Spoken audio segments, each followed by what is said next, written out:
নমস্কার, আজকে আমরা ক্লাস 12 এর গণিত মেধা পরীক্ষার ইম্পর্টেন্ট অঙ্কগুলো করব।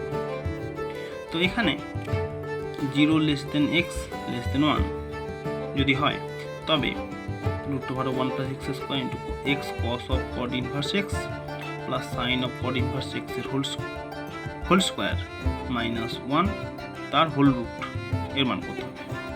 তো প্রথমে আমরা cot inverse x টাকে থিটা ধরব।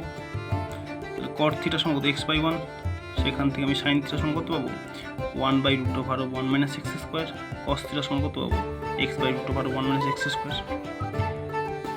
তো প্রদত্ত সমীকরণটাতে x cos theta plus sin থিটার whole square minus 1 whole root. এখানে sin থিটা cos থিটা মানটা বসিয়ে আমরা এই মানটা পেলাম।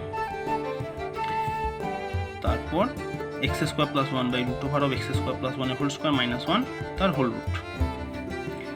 তো এখানে পেলাম √x স্কয়ার প্লাস 1 এর হোল স্কয়ার মাইনাস 1 তার হোল রুট। √1 উঠে যাবে, তো x square plus 1 minus 1 plus 1 minus 1 কেটে গেল। x স্কয়ার √1 মানে কত x, তো উত্তর হবে x √x স্কয়ার প্লাস 1। তো অপশন সি হবে সঠিক।